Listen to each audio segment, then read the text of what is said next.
तो इसलिए इतिहास के बारे में पूर्व वक्ताओं ने बता ही दिया।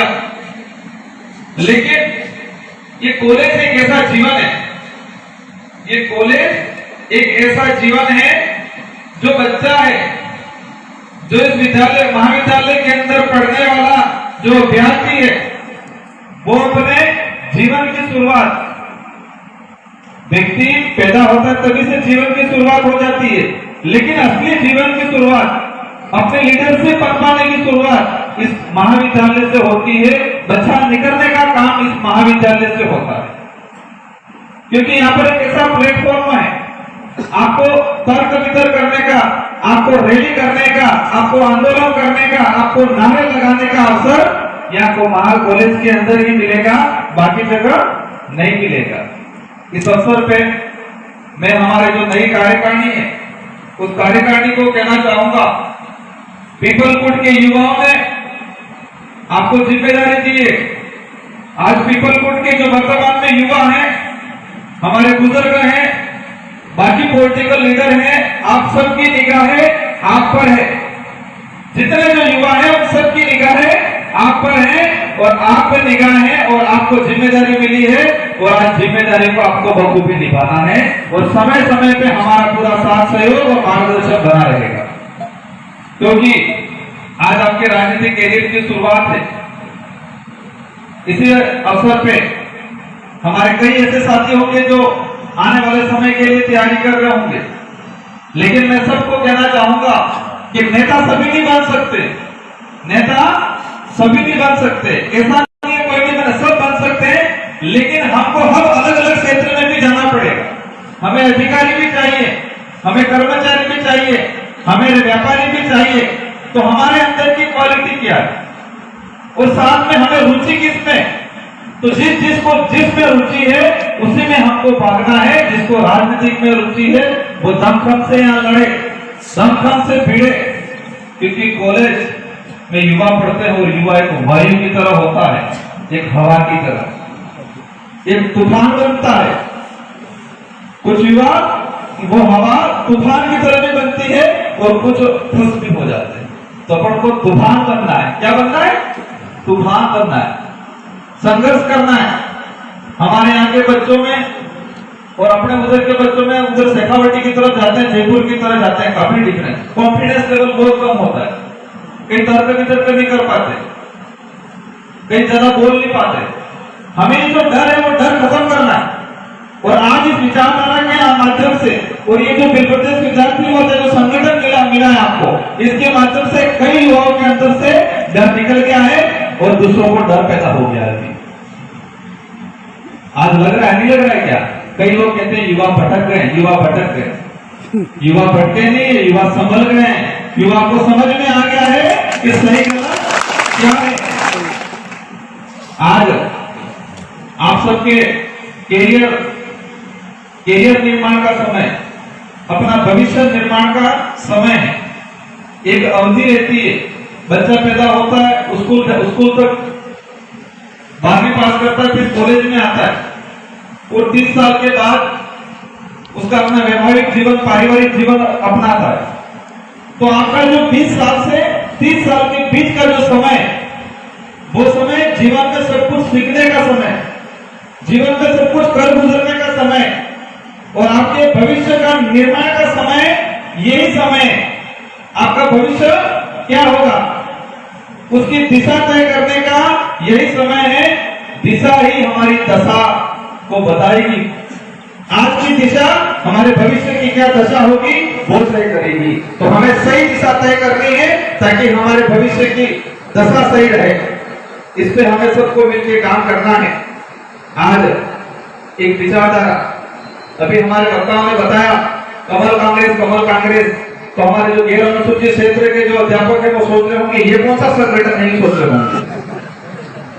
ये हमारा देश लोकतांत्रिक देश है।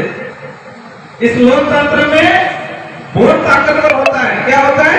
वोट, मतलब जनता के हाथ में ताकत है और वो जनता सारी की सारी विधानसभा और लोकसभा में नहीं जा सकती, इसलिए हमारे जनप्रतिनिधि को चुनती है और जनप्रतिनिधि आज तक दो विशेष संगठनों से चुन के जाते थे, एक तो कांग्रेस की विचारधारा से और एक बीजेपी की विचारधारा से।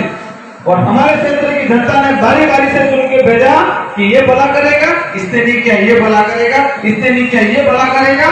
और पूरे देश को इन दोनों विचारधारा के लोगों ने बेवकूफ बनाया और अंत में जाके ये एक हो गए, और उसी का नाम है कमल कांग्रेस। डूंगरपुर से इतिहास को दबाया गया। शाम में उस दिन शाम को रोटी नहीं बनती है परिवार में।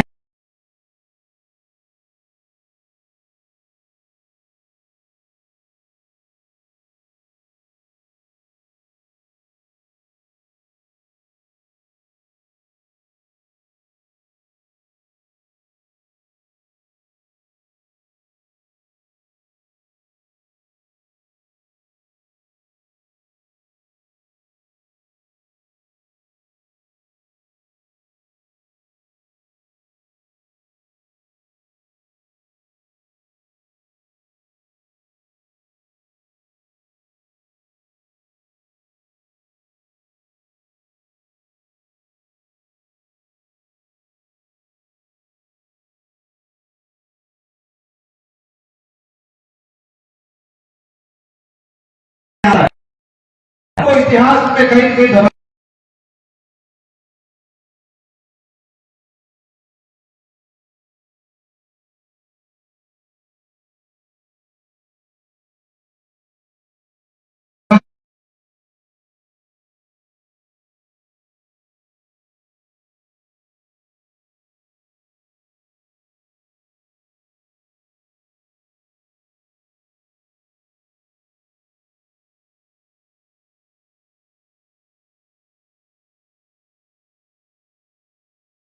पड़ेगी हूं, तो वो भी समय समय पे मानसिक गुलामी का टेस्ट ले रहे। आपके भी 2 से 3 टेस्ट हो गए पूरे देश की जनता के। शाम को 9 बजे सभी एक साथ थालियां बजाएंगे, तो कई लोगों ने आधा घंटे थालियां बजा के बंद कर दिया, पर कई भाइयों ने देखा पूरी रात ढोल बजाए, पूरी रात अजमड़े गणा हाथ सब पूरी नाच जाए। फिर कहा कुछ समय बाद कि कोरोना आया चला जाएगा, शाम को 7-8 बजे कुछ दे दिया, 5 मिनट के लिए बल्ब को बंद कर देना, कई जगह बल्ब को ही फोड़ दिए।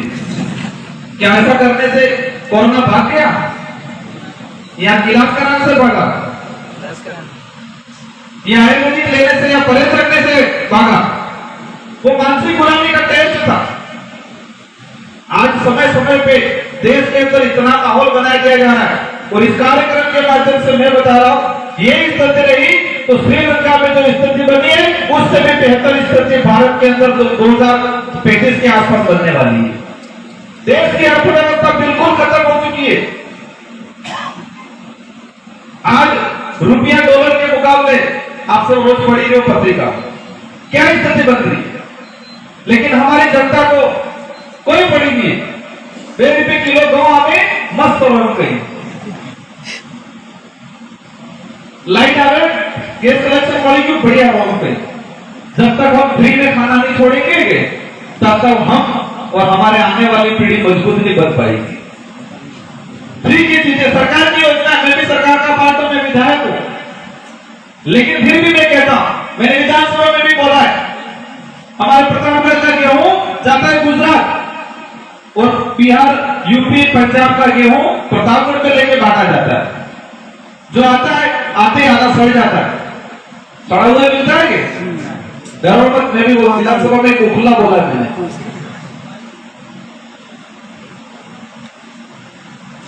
ये वर्तमान में वो गेहूं कितने में खरीदा रहा?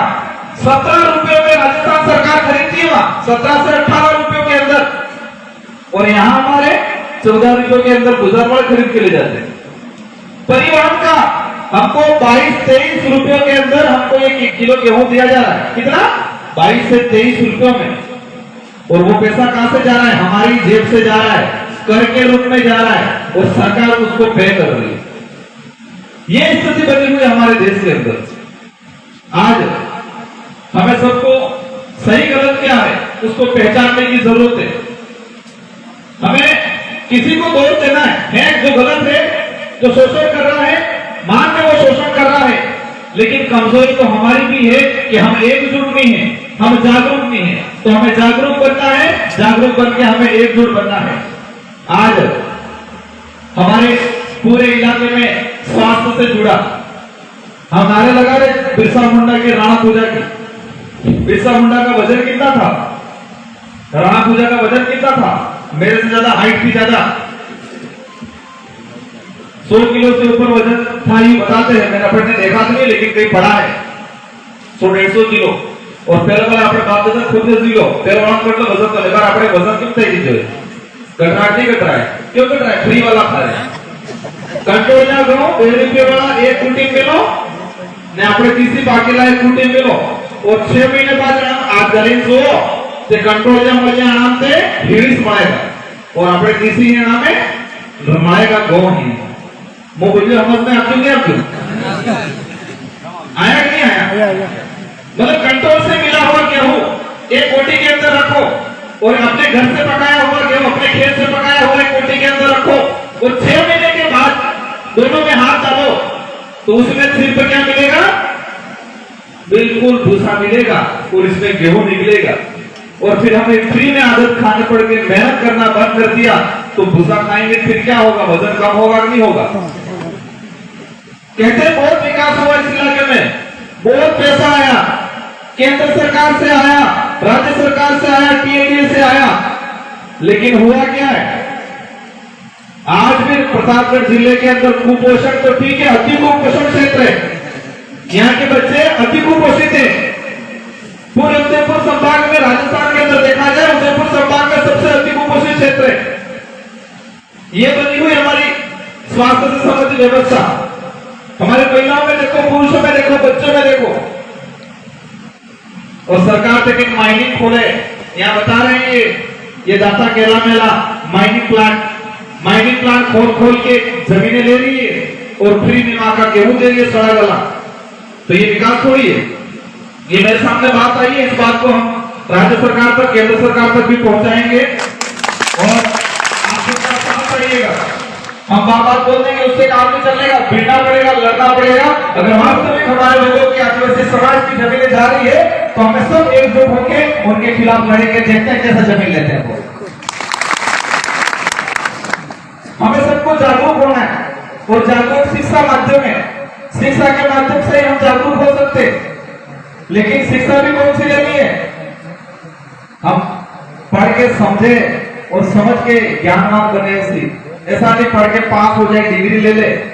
आजकल बहुत डिग्री धारक हमारे उदयपुर संभाग के अंदर बहुत सारे लुटेरे आए। वो लुटेरे कैसे? सूट बेल्ट में टाई लगा रखी है, टोपी लगा रखी है, चश्मा लगा रखी है। पहले लुटेरे दरार को आते थे, मुंह बांध के आते थे, डकैत की तरह आते थे। लेकिन आज के भारत के अंदर डकैत कैसे आ रहे? सूट बेल्ट में आ रहे, टाई लगा के आ रहे, चश्मे लगा के आ रहे। और वो किसको लूट रहे? पढ़े लिखे को लूट रहे। हमारे जो 12वीं पास करके बच्चे आए उनको लूट रहे, फर्जी डिग्री बांट रहे। हमारे डूंगरपुर के अंदर 3 कोचिंग सेंटर के नाम से चल रहे थे, और वो बीएचएससी, बीएड और जीएनएम, एएनएम की डिग्री बांट रहे थे। मैं 1.5 साल से पीछे पड़ा, बच्चे भी साथ नहीं दे रहे थे, कह रहे थे ये अंग्रेजी चाहता था हम यहाँ पर डिग्री ले। और फिर पता चला, मुझे सबूत मिला कि ये फर्जी डिग्री है। तो पता चला 3 सेंटर बंद करवाए, मुकदमा दर्ज करवाए, जेल भिजवाई, और फिर 2000 बच्चे मेरे पास आए। कितने? 2000 बच्चे के मेरे साथ 70,000 रुपया बचे, जीएनएम में डिग्री बदले, और हमको डिग्री नहीं मिली। उसमें मुझे लगा वो लूटने वाला तो गलत है, लेकिन जो लुटा के गए वो भी गलत है। भाई लूटने वाला गलत है, लेकिन जो 2000 बच्चे जो वहां लुटाने के लिए गए थे अपना पैसा, वो भी गलत है। क्योंकि उन्होंने नहीं देखा, बाहर तो बोर्ड लगा था कोचिंग सेंटर, और अंदर को डिग्री दे रहा था बीएचसीसी की, अंदर को डिग्री दे रहा था जीएनएम की। तो नर्सिंग ट्रेनिंग सेंटर तो कहीं लिखा ही नहीं था। अंदर रसीद थी कोचिंग की, उस रसीद में भी नहीं लिखा था नर्सिंग ट्रेनिंग सेंटर। तो हमारे बच्चे पढ़ लिख के 12वीं तो कर ली, लेकिन कोचिंग और ट्रेनिंग क्या है उसमें